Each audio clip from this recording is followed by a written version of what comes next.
everyone, and welcome back to our channel. Today we're going to talk about something we feel is really important in relationships, especially in marriage: the silent treatment. If you've been in a relationship a long time, you know what I'm talking about, right? It's that feeling you get when your partner shuts down. They stop talking, they avoid eye contact with you, and you feel like you're walking on eggshells around them. It feels like you're in the same room, but in completely two different worlds. Maybe if you've been in the receiving end of silent treatment, you understand how this feels. You understand how frustrating it could be. It's not just a period of cool off. Sometimes it can say, okay, this is time. I just want to cool off and reflect on what's going on. No, that's not the time. It's more like you withdrawing communication, withdrawing emotional attachment. You don't want to get involved. You don't want to speak to this person. We don't think it's a healthy way of communicating in marriage. So today we're going to dive deep down into the deep causes of silent treatment and what it does to a marriage, and most importantly, how you can handle this in a healthy, constructive way. Essentially, silent treatment is when one partner stops communicating, non-verbally or verbally. You stop talking. And it could be because of disagreement, or there's an argument, or sometimes you don't even know why you're behaving that way. You don't know why you're withdrawing communication. That's what silent treatment is about. Like we said earlier, it's not about a cool-off period. It's a time when intimacy is withdrawn, emotional attachment is withdrawn, communication is withheld from the other partner. But why do people resort to it? I could say that there are so many reasons why people resort to silent treatment, isn't it, in their relationship. Maybe the person given the silent treatment feels overwhelmed or powerless in the situation, and that's why they resort to it. Sometimes you don't know how to express your feeling, and the only thing you know is just shut down because it feels like this is the safest option for me to do. At other times, they could resort to it because they're trying to assert their control over the other person and making them come to, you are going to be the first to resolve the situation, right? So it's a form of control in relationship. I think you've talked about two key things there. The first one is a coping mechanism. Yeah. If someone has been in an environment, you've grown in an environment where your voice is not heard, and the only way you know how to deal with issues like argument, conflict, is just to run into your shelf and you take that time not to speak to the other person. It's your coping mechanism. Yeah. And that in itself is a problem. It's a problem because you don't know how to deal with issues, how to handle conflict. I would suggest one of the things to do is to learn how to resolve conflict.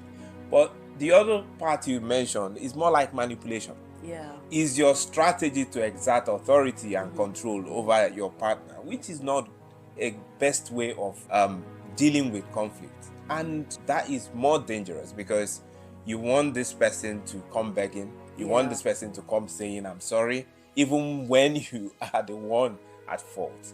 It's not a good way to communicate. Well, this is a very serious issue.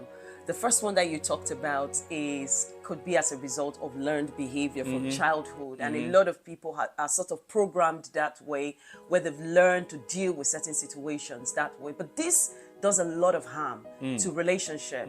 And I think when one partner shuts down, the other is left confused. They kind of, they're left rejected. They're left, thinking that they're abandoned by the other person. And it can make the person on the receiving end feel invisible. It can make that person feel like their feelings don't really matter. And this can be incredibly damaging to the other person, to their emotional connection. And that's why it is important that these things are addressed in a marriage. If I want to add to that, it's not just feeling overwhelmed or frustrated or rejected. It can even impact on their self-image. They start second-guessing themselves because they don't know, am I wrong? Have I done anything wrong? Yeah. They blame themselves. And sometimes they come begging. It shouldn't be, because you're putting this person down. Sometimes we do it unconsciously. I've spoken to women and they say, if my husband offends me or does something I don't like, I can stay 1 week. I'm not going to talk to him. Yeah. We can lie on the same bed, but I'm And not still going to not talk speak. to him. Yeah. Because you want to feel that sense of power, that sense of control. You want him to come begging, and you feel good about it. I don't think that's a way of showing and sharing love. We've always said that forgiveness is a key thing in marriage. So if someone has done something you don't like, it's not forgiveness when you treat them in that way, when you resort to silent treatment. The best thing to do is to confront that conflict. Sometimes it's challenging to confront conflict because you're going to feel the pain of the conversation, the emotional pain of dealing with the issue. Rather than silent treatment, I would rather choose a different option. One of the things I would state here is that this creates quite a gap. What we refer to as an emotional distance between the two of you. And the longer that treatment lasts, the resentment begins to build up on both sides because one person is left confused, the other person has got an intention, look, I'm going to treat this person this way. And if you're not communicating, the problem doesn't go away. It's still around. It just festers under the surface of everything that you're doing. And this, like you rightly mentioned, it can impact on your intimacy, it can erode the trust that you have, and even the bond that you've established in your relationship. So it's detrimental, highly detrimental to your relationship.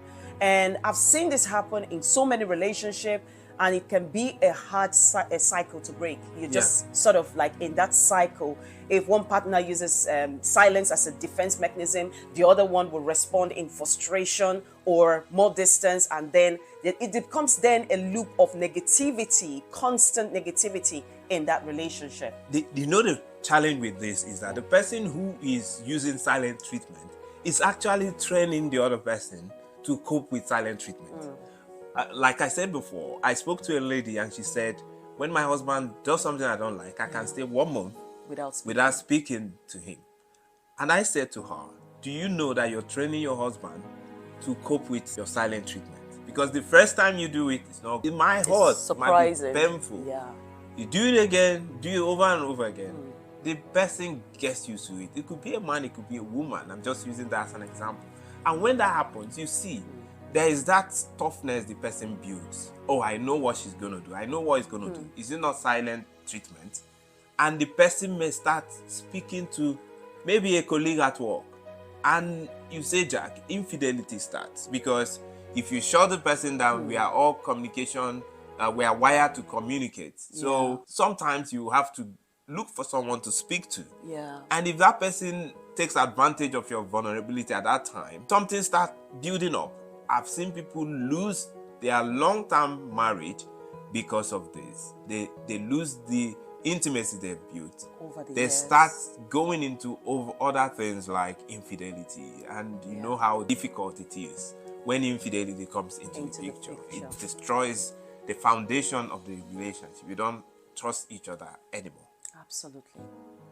Now, how do you break away from this cycle? Because we established the fact that this is a cycle that is detrimental to your relationship. How then do we break away from this cycle of silent treatment? Now, the good news is that you both can handle this. It takes effort from both sides to deal with this. And I think it all begins with self-awareness. Whether you're the one giving the silent treatment or you're the one receiving it, I think the first step is for you to recognize it for what it is. This is a destructive communication pattern that's not serving our relationship in a healthy way. And I say, if you are the one giving that silent treatment, you need to try and understand what's triggering it. Because there's always a trigger. Is it the fear of confrontation? Is it the fact that you're feeling overwhelmed because these things could happen? And if you're on the receiving end, you need to be able to acknowledge the emotional impact it's having on you. And I think the self-awareness is critical. Before any meaningful change can happen, you need to understand these things. What are we dealing with? And how can this impact on our relationship? Yeah, the second thing I would say is that you need to engage in intimate, healthy communication. Communication is the life wire of any relationship. You have to learn how to communicate effectively Because if you don't, you're going to resort to the familiar, which is silent treatment. Learn how to communicate. I know it's a hard thing, especially when there is a conflict, to communicate, but you have to break that silence. Find the right time, the right way, the right process to speak about whatever it is that is happening in your relationship, because it feels painful sometimes to communicate our feeling. Face it. Because love is tough and you have to go through the tough times of love. Absolutely. And I would want to say that it's okay for you to say to the other person, I need some time to process it, but I'm not ignoring you. And I think this is really important, because you're also communicating by saying that I just need some space to process everything, but I'm not ignoring you. It's really important. And that person feels, okay, I'm not invisible in this relationship. You know, if you're on the receiving side of this, your partner, you know, is sort of giving you that whole silent treatment, it could be frustrating. Now, I would say, instead of you to come at your partner saying, why aren't you talking to me? Because then that's like more of an accusatory tone, right? Isn't it? I would say, you know, try to say in a very quiet way. You know, you could say to your partner, I notice that you're now very quiet, and I would really want to understand what you are feeling, and when you are ready to talk, I am here. Yeah, I agree with what you say. It's very difficult, easy right? to say it this way because we're not in the heat of the moment. True. The truth is, when you're feeling upset, it's difficult to have that cool, calm communication. Absolutely. So if you're being at the receiving end of silent treatment, just like she said, don't speak when you're also frustrated and overwhelmed. Absolutely. Self-awareness helps you to know how to process your feeling. Find the right time, like I said, when you are in the best situation to speak about it. Find what works for you. Find the right tone to use. Maybe in that window when you know this person is a bit relaxed, you can find time to, you know, chip in a word. You know how it works. Yeah, for and you. we know how it works. Yes, I could say something around, oh, I've noticed you've been very, very quiet. You know, a penny for your thoughts. What's on your mind? But like you said, the situation could be different. It could be much more heated than what we are talking about. But again, you know, situation by situation, we're just saying, you know, do a temperature check, really. Check what your partner, where he is at or where she is at, and try to approach it subtly. Yeah, we don't want to be prescriptive. The point is that emotional intelligence is important. Needed. So read the room, know what works for you. Remember, this is someone that you've pledged your life to, you're married to, and I know you will find a way. You'll find a way around it. And perhaps it might need a little more reflection for you to come to, you know, what would really work in that situation. Communication is hard, especially when you've not really confronted heated conflicts. You've always used silent treatment. To break free from that approach, find what works for you. Read the room, use emotional intelligence. Remember, the problem is not as important as rebuilding your marriage. Absolutely. The most important thing is that you're having a fantastic relationship, you're having a successful marriage, your intimacy is rebuilt. So find what works for you, take the step, and it's going to work out for you. Another thing I feel is really, really important in dealing with this and navigating this is setting the boundaries, establishing the boundaries. It's important to set ground rules in your relationships about how you handle conflict. And I think the best time to do this is not when you have an argument. The best time you do it is when things are okay, everything's fine. You sit down and have that conversation and say, look, babe, silence is not what we do in our relationship. It should never be used as a weapon. And that's something you should discuss. Agree with your partner. Agree with them and tell them, you know, how you feel when you're, you know, feeling some sort of way. Okay, I'll need some space. I'll need some silence. And it is important that you establish that boundary and say, look, I am going to communicate it rather than shutting off. Because you leave the other person really, really confused when you shut down. It's important that you establish that because, like you said earlier, some people that we've spoken to go on for a day, 24 hours, 48 hours, 1 week, and some people go as much as a month, and they don't even speak to their partners. And it's really important that you establish that. How long do you need? Because when someone says, I need time, and they're not being specific as to how long, it's really important that you establish that. And after that, it's also important that you decide on how do we come back, how do we resolve things. I think that's really critical. I also want to add that how long should not be too long. If you are having an issue, the time frame should not be 1 week. 1 week is too long to have a conversation. How do you live together happily and in harmony if you can stay 1 week without speaking to each other? So for me, I would say max 24 hours. 24 hours. If you extend it too much, maybe the problem is too big for you to deal with, to resolve the issue. Maybe 48 hours. But make the steps. It might be a conversation that will last for 1 week, but start somewhere. Start dealing with it until you get to the end of it where everyone is happy, everyone is okay. But if you've tried this over time and it has not worked for you, maybe you need help. Maybe you need help. Maybe you need to seek the advice or the support of counselors or professionals. We are here to also help you. We want to listen to your story and see how we can help you build that wonderful relationship you've been longing for. Maybe your silent treatment has led to other issues. Issues like lack of trust. Your trust is depleted. You don't trust each other. Maybe you think someone is having an emotional attachment with someone else, which is emotional infidelity. We're also happy to hear your story. We are happy to help. This is one area we are really passionate about, helping couples rebuild trust even when infidelity is in the picture. Absolutely. And I would say that, some of you might be listening to us and you feel, oh my goodness, these are perfect people, right? We're not.